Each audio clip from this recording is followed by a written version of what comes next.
It mo can be a video. And I'm sure say Kevin Taylor aba reply to Young Don and Twene Jonas. I watch him say enkodru say yanko USA 2026 FIFA World Cup na odi wo ma ba Ghana. Sebi those stray dogs na odi wo aba Ghana sase so. Near the Ghana for akọ replace goals. Umu hono no hu for so bia ewo mo so. At the end of that particular video, catch us say wait for part 2 and part 3 because part 2 abia Twene Jonas a response. Na part 3 so abia Young Don a reply to asma Kevin Taylor a kan. At this moment, Twene Jonas a reply aba, and in this video, the very Twene Jonas the perfect replier or the abema Kevin Taylor and the deportation threat now or the aba for the second time. How you Penyah block media? Me say any demo. Over like video na da roba. Over subscribe button. Let's never click the notification icon for latest update. Now better watch your mama e comment. Let's also fast we share with about 3 bia so a. You hold at Penyah block media. We actually kwa na efule. Let's share video ma so enya bi enhwe. Etenya Kevin Taylor every TikTok live. Now in the live stream, you know, and I'll be sending another threat. And then the Oko deep Emma date, you know, say, Enko Drew say, young 2026, Enko USA FIFA World Cup. No, now or no Kevin Eko Bedu Taylor or the Twene Jonas and the Yondo Abba Ghana Montreso. God Day, we will all come back to America. But before Black Stars come to America, we will make sure some will go home. It's very, very important. What we are doing there, we are not going to say it. But before Black Stars come 2026, no, some will go home. Send a Black Stars for the bar. Supporters in papa na mabeka. But phone a woman aye. So you people getting ready to come to a year America World Cup, no get ready. Papa na woman na momra, moba mamonko. But omu hana enye no. Aye, stray dogs in you be making sure say answer na World Cup in the no nyina you change your. It is substitution baby. Your plan the ye juma. Yanka plan ho asem by plan ye juma. Aha. Plan into to mean that plan into over to a video 50,000. Plan into to mean that pressure bed also. So na plan it here. All right, now Mama Yanfa Juma the initial, so I want to put this out. This particular threat may catch us say Twene Jonas and Yondo omunya mere. Omunya by radio. It's yet they are reply pepa. Twene Jonas I didn't reply aba. In fact, fireman party unya abe fire bi pa. Zone tosa mi bere me man shi bi na zone kama she baby. Yo, muntu mo boas wa be bomi di woni yo, wa woti New York abe bomi di no. 24 hours me dey oba Ghana. It's a jack. It's a jack. Entafo na mugu social media mudi Twene Jonas atem nyina mu ni twa asere maako nkwase afo NDC fo ni na mu ni twa asere maako nkwase afo. Ajimefo. Mukosi jimisi ya on. Mutie mi ye. Let me make it clear and clear again. Me, the almighty Twene Jonas. Ena me catch the Ghana for said yan. MPP for na Jimmy. And this for Jimmy the ba a yecha MPP for no. Yankoto Abama John Dramani Mahama. Because MPP Jimmy NDC Jimmy but yan choose John Mahama. And to me Menya adwuma say me designated for NDC. Me adwuma for my designated for Ghanaians. Nti obi wa one group. Na se group no de mo beto amanem. Na se mo sima Jimmy. What I say mo believe lies I will catch them because we catch them say ono na de John Mahama by there be a Ghana for na de John Mahama by Ghana for ni be tie the almighty Twene Jonas. They look up to me. Enti John Mahama kwasi ampanyini no ono kura otumi chen Kevin Taylor tiri amecho no John Mahama o otumi ne yere Lodina ni to se cheche kule ono kura otumi chen Kevin Taylor Obano the vice J Nana ono so kura otumi chen Kevin Taylor. Kevin Taylor is not even MP and na onye DC and na onye minister. He's ordinary NDC member just like you. Inti Jimmy muko dina chino dadamu na se opiamu ne mbeto amaniema ayemwa na moye mwa na mudina china mu believe nkwase akeka okeka and am yet the truth will always defeat lies. I'm sorry, it is what it is. Say me kofa Twene Jonas abagana no, it's a lie. The truth will defeat it. Say meba meya Twene Jonas say no, it's a lie. The truth will defeat it. Tidia me catch down. John Mahama no ono ankasa ntime moyeren emme face heat no. Enti how much more than na kura kraman a we just a member of NDC a oti dan mu a oye dede wo social media na NDC for man kwansi dididi ti se John Mahama kwasia no kura suro Twene Jonas na kura de no beye. Don't get me wrong, 24 hours me ne buy obomidin a my body no last week every day has 24 hours, 2 days 48 hours. Me body back to back me that's what America.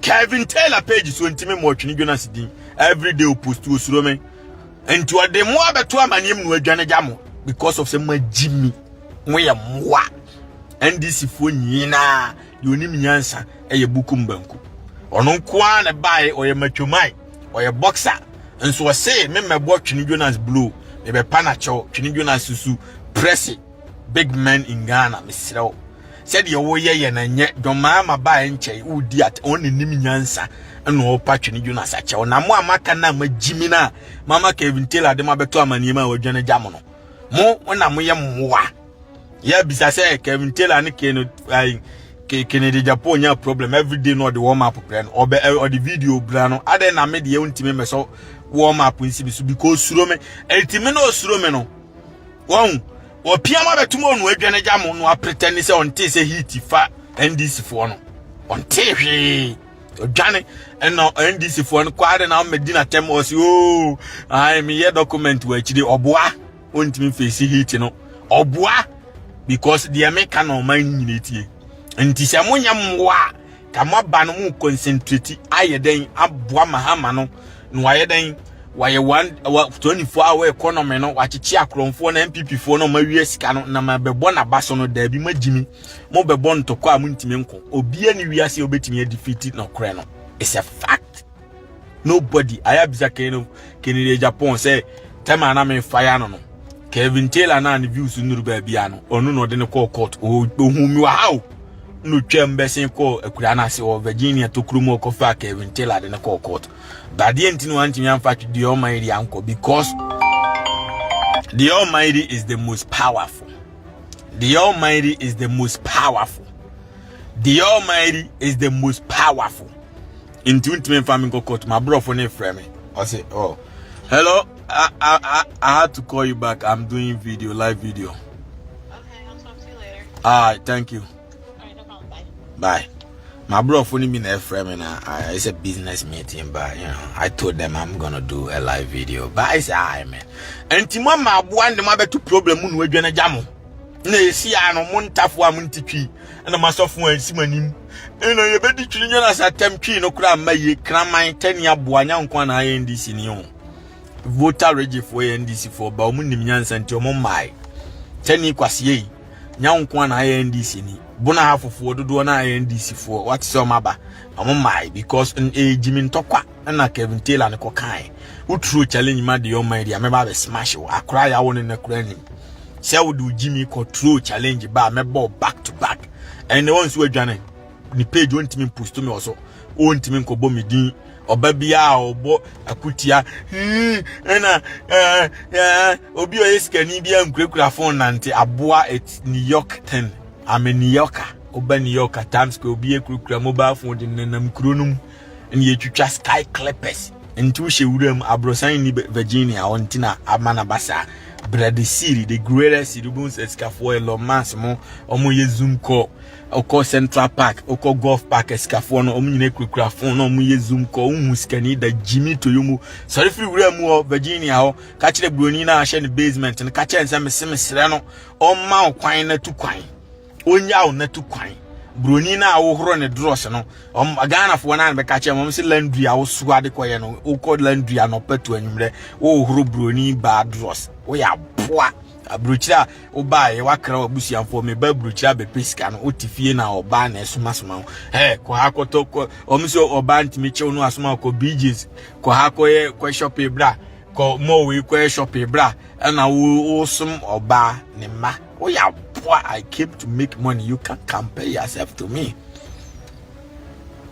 and ye de ne be court kwase abe kantokwa court bia ni wi ase a ombetim ne omjimi abomidin it's a jack Eba be fire court for no omo ya we ya bisa John Mahama no kwase ampanyi no boss no bisa no se ono a ne na busuamfo hit na otwe o jimi nti afom fie no sa hit no oman kasa any lawyers wo ho ya na ko bisa kofu ado se ono ankasa onye lawyer ono ankasa nye lawyer na bisa John Mahama se ono ni ti se bosom a wakobo Jimmy Pa no se ono ankasa no wone lawyers ewo man ono ankasa kura what is all the Jimmy aba forward o ma ye won kwan wa Jimmy na akopa ase mama NDC for mo ba na anu ya unim se Twene Jonas is undefeatable ena de wo ye mede na ba Ghana no o ma ya atwam Jimmy Toyomo enti nkoye bi John Mahama mamu yi ba ye wo se obua na nke ye den yetimi promote criminals se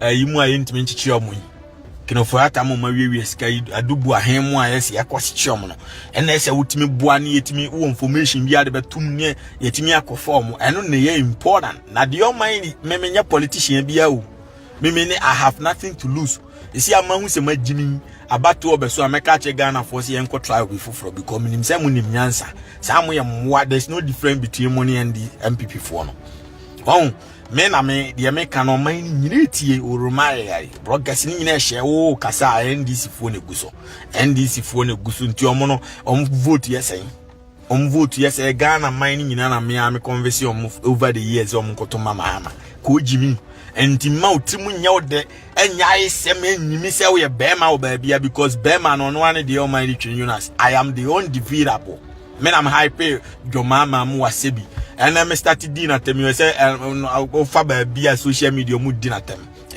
because everybody look up to the Almighty Twene Jonas. Everybody look up to the Almighty. The American will be everybody. Kevin Taylor won't me your video nya 1 million views crowd I said that many videos so come a page now millions upon millions. Omo ya wa mo Ghana for NDC need to so MPP need to so awhwe CPP need to so awhwe because obi anim se no kore no ahankwa na wo obi anim se no kore no ahankwa na obi anim se me nkwaje kapre mfi obi aho obi anim se Twene Jonas nye kapre se wo Kevin Taylor jimi oba na to aduane ma odina John Mahama ma osikade atua TV any light be me anything that I have I work and I sweat and I make it happen myself. I got it myself. Onwe Jimina anti no Jimina u Jimina one say sia wadwane awntime ma forward e say oba na nka abechich oba na NDC fo no hu say we bema na nka agro na yede because sia Ghana fo no expect say the Almighty Twene Jonas will control Ghana kroni nyina so mumu no they want to see how it will end ndinka e say nka waba forward da wo she dem a wo nkuku no aduane ma ma nka e wo ma no e wo say ayebroni ne ma nka wo so ye fast now the back betum abe challenge back ba untime mabio because we dwane kalo but unim say the damage awaya ma NDC no ebe hanti omo fucking because isi ano mekura Mahama mu nkura ni nyine bedi na tem Ghana fo ni nyine bedi na tem wo ye bibia nya omo fe one who said the radio for started fire Asante regional minister Jimmy Okojimi ye no ye me Twene Jonas and anka mebe back here no Tiria me chena mebe back na nka radio bia ni ho betimi abo Asante regional minister ni din ba mumu no magimi no NDC ni Kevin Taylor akokasa enko ba bia esi a opa bisa Ghana se Twene Jonas wan na sisi a Twene Jonas gina ne so obi abekasa ogina NDC fo so ofa ba bia table na tan bisa se Kevin Taylor DMPP ni atema wan na bekasa table bia tan Kevin Taylor ni NDC ni nyantokwa kura obi ante a made the Almighty Twene Jonas. Offer baby a table not any table not everyday bloggers in Bekasa and every day maybe hit him hard back to back. Emon fast down come bukumba nkuso ni minyansa. Munyina mo ya mwa. Obi say Blasters won today and nyina sa victory ya Blasters AG.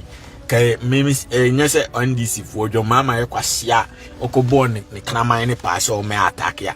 Kani munyam ni nyina esem ne ma John Mahama because akufo adote so Jimmy nko a na omuntime nche go ba kokura na Blasters no wa dismantle no and why kura ni edi I victory ma John Mahama because of say NDC for ye moa Mahama na ba na anu ya no mo ne na beto amani mama me sokunu ayu asukunu no na nka me twense kraman no kra beba fo na ma fi ma begu Ibrahim Mahama adwuma wade ase em begu na adwuma na afi waye mobo na nkra na omudi om birthday no omada na sikafo na Mahama family adana hiafo because minya information amagada no me obi ni uboni a onya ne hwe me twense nka aboa ne ba ya na me face no majeja gum na afi Ibrahim Mahama afre no TV no ye ntua bio Mahama afre no TV ni entua bio so den TV ni entua bio amuma hunyansa ka me bejeja information agum ama esi agana fo nyina be hu se Ibrahim Mahama sika wo nyina agana fo sika information meja agum no ama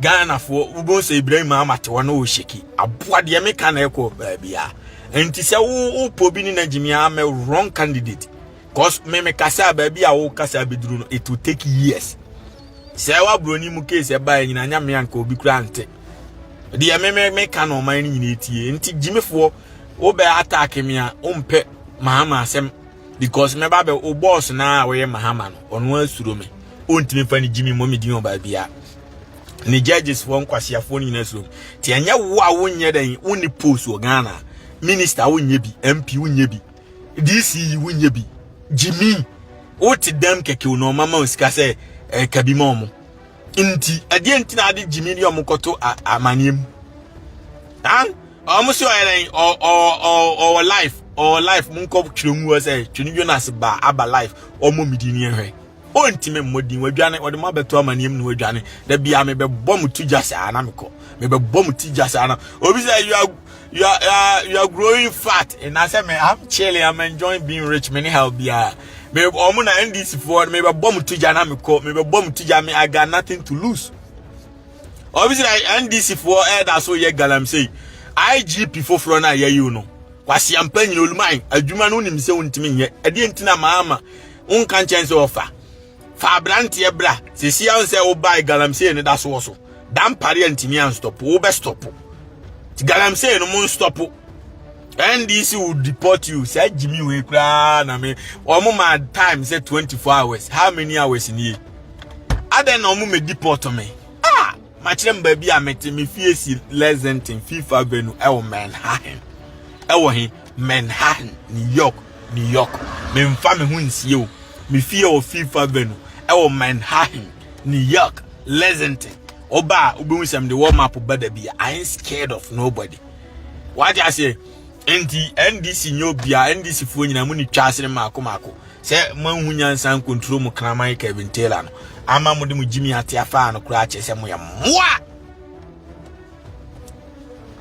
so enti me hitimu anti galamsey no IGP na waba foforo no ya adwuma ni ye make sure say galamsey no ba stop no NDC for boys no me galamsey ni nyina akwachichi omo because MPP for mu ano tiso ano mo chairman untumi ye galamsey ye be condemn ye ntimo ba ntempa ni kwa mu start ye galamsey sensu nya sa me mbeba be wu mo ye dengana for ba kan de mo ye Kevin Taylor madaw no mbenya na me om de omo aba be smash omo be hit omo man Mada. Kevin Taylor, Twene Jonas reply to threat. Again, say a bit what say, can Kevin Taylor bring Twene Jonas back to Ghana? And I say, one test him, say, I was in Huno. Share a good comment section for Penyah Media. Background.